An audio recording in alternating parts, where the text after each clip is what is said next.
Assalamualaikum warahmatullahi wabarakatuh. Jumpa lagi di channel Empu Atmojo. Kali ini saya akan berbagi tips seputar cara menggunakan angle grinder ya untuk menggerinda ya. Dalam hal ini meratakan, membentuk hingga menajamkan bilah yang selesai ditempa dan dibentuk gitu loh.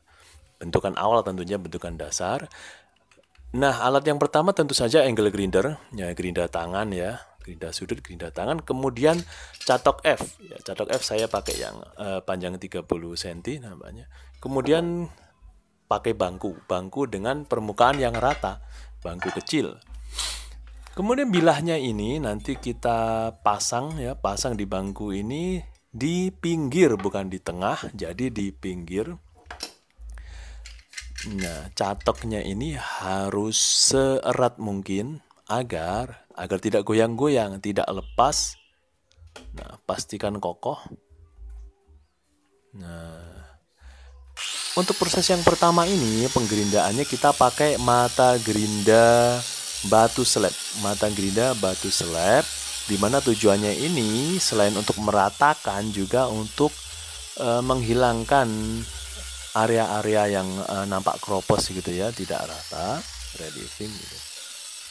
Pertama random gerakannya, random kanan kiri, kemudian jika sudah mulai rata semuanya, itu satu arah saja ke kanan gitu. Ya, satu arah agar alurnya itu rapi. Kemudian kita ganti posisi ke bagian yang belum kena gerinda tadi, belum diratakan. Sama juga pertama random gerakannya zigzag gitu ya, kanan kiri. Kemudian jika telah mulai rata baru satu arah kita balik ya. Nah, karena bilahnya ini sangat panas, gunakan tang atau sarung tangan kulit yang tebal untuk membaliknya karena sangat panas sekali di pengerindaan awal ini akibat gesekan batu asahnya itu, batu slabnya. Nah, seperti yang awal juga, jadi dia ada di pinggir. Ya. Masangnya ada di pinggir, kemudian catoknya itu agak miring agar tidak mengganggu mobilitas lengan kita. Nah, untuk awal-awal posisinya mata gerindanya itu agak miring ya, miring untuk mempercepat, jadi lebih dalam. Nah, nanti jika sudah mulai rata, nah ini hitam-hitam seperti ini harus hilang ya. Jadi fungsi penggerindaan yang pertama ini menghilangkan hitam-hitam itu.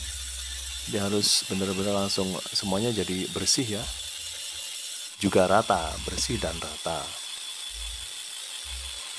Detail gitu. Oh iya, jangan lupa pakai kacamata untuk safety ya.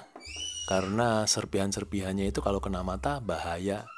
Nah, ini proses yang pertama. Jadi sudah bersih ya dari noda-noda keropos hitam, bekas-bekas pembakaran, bekas penempaan. Ini sudah rata pemerataan awal. Nah, langkah yang kedua, proses yang kedua itu kita mau lakukan penajaman. Dalam hal ini kita nggak pakai catok F lagi, tapi kita akan pakai tang buaya. Kita pakai tang buaya. Nah, kita bikin edge ya. Edge itu bagian tajamnya. Nah, karena ini golok sembelih, jadi jenis edge-nya itu full flat. Biasanya full flat, agak lampir kalau bahasa Jawanya, lampir. Nah, tekniknya kita awalnya sama zigzag ya, karena masih tebal. Kalau sudah mulai tipis, maka kita pakai metode satu arah saja. Metode gesekan satu arah jika telah mulai tipis. Pastikan kanan kirinya seimbang. Penipisan kanan kirinya seimbang. Jika belum ahli, lebih baik pakai garis ya. Walaupun ahli biasanya pakai garis. Cuman saya males. Saya males garis saja. Saya pakai feeling saja. Penglihatan saya andalkan gitu. Nah, seperti ini satu arah jika sudah tipis. Jadi bisa presisi. Bagian tajamnya itu, edge-nya itu bisa presisi gitu.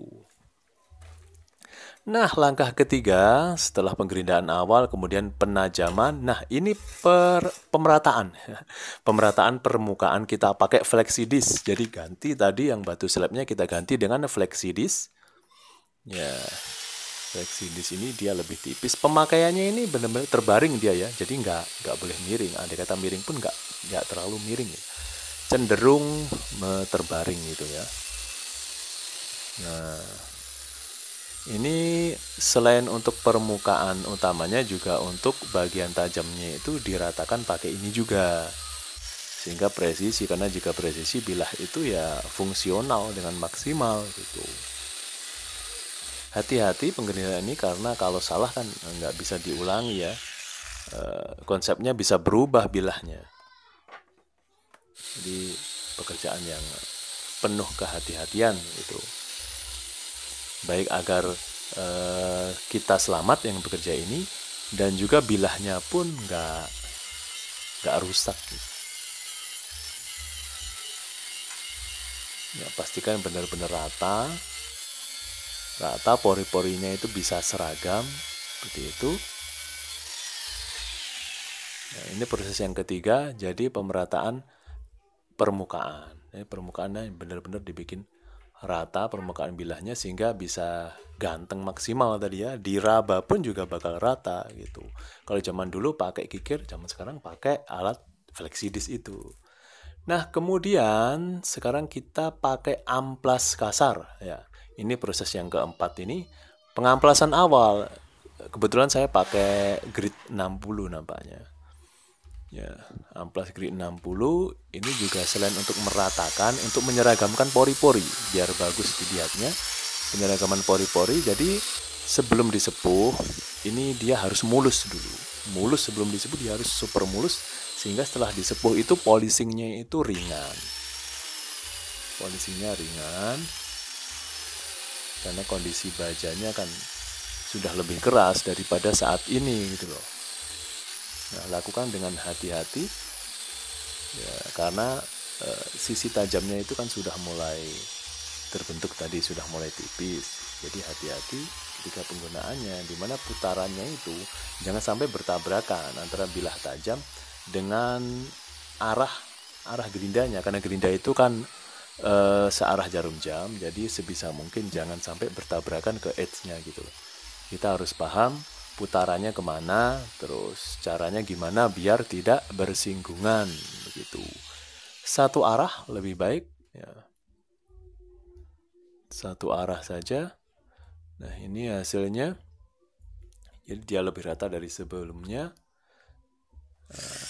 Kita ratakan lebih dalam lagi. Nah, kali ini setelah rata bilahnya sehingga siap untuk disepuh, di hardening. Kemudian nanti, nah ini sekarang proses terakhirnya penajaman. Jadi sudah ditajamkan. Kalau saya itu sebelum disepuh dia harus tajam. Walaupun metode lain orang-orang itu biasanya nggak tajam sebelum disepuh. Mereka bahkan digerinda setelah disepuh. Nah, saya tidak sepakat dengan cara itu karena itu akan mengganggu kondisi hardeningnya gitu loh. Nah, ini jadi harus tajam sebelum disepuh. Seperti ini penampakannya. Jadi prinsipnya itu dia harus rata, harus presisi, pori-porinya itu seragam, sehingga polesnya nanti bisa lebih ringan. Karena jika rata dan juga pori-porinya seragam, dilihat juga indah gitu loh ya, cantik. Nah, lihat sendiri perbandingannya. Oke, jadi sebelum disepuh saja sudah seganteng ini gitu loh. Oke, semoga bermanfaat. Jangan lupa like, komen, dan subscribe. Terima kasih, semoga Anda sekeluarga senantiasa sehat, dilancarkan segala urusannya, murah rizki, dan sampai jumpa lagi. Assalamualaikum warahmatullahi wabarakatuh.